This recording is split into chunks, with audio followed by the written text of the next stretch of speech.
កាលពីថ្ងៃទី22កន្លងទៅអ្នកវិភាគព្រឹត្តិការណ៍របស់សៀមនៅក្នុង podcast បានបង្ហាញអំពីចក្ខុវិស័យដែលកំពុងមើលឃើញអាលូលីលលើអនុទិនចានវិរៈគុណនិងសៃហស័កភួងកាត់អាចដាក់កែវកំពុងតែជន់ចានជ្រក់ក្នុងនយោបាយដែលអនុទិនបានបញ្ចេញសម្ដីម្ដងឯងចេះម្ដងឯងចោះដោយបេសកកម្ម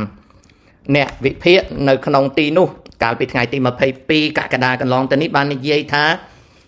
ការដែលកំពុងតែធ្វើល្ងីល្ងើបែបនេះណាគឺពួកសយ៉ាម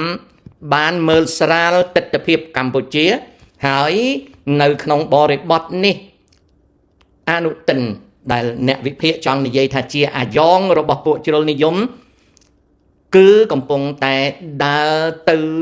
ក្នុងសភាពការជំរុញឲ្យប្រទេសរបស់វាទៅជិតតុលាការអន្តរជាតិ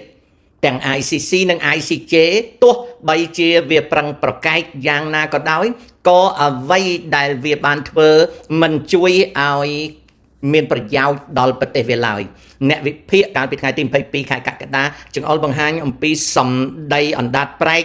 របស់អនុទិនចានវិរៈគុណលើម្ដងឯចេះម្ដងឯចោះអត់មានទិសដៅនយោបាយពិតប្រាកដ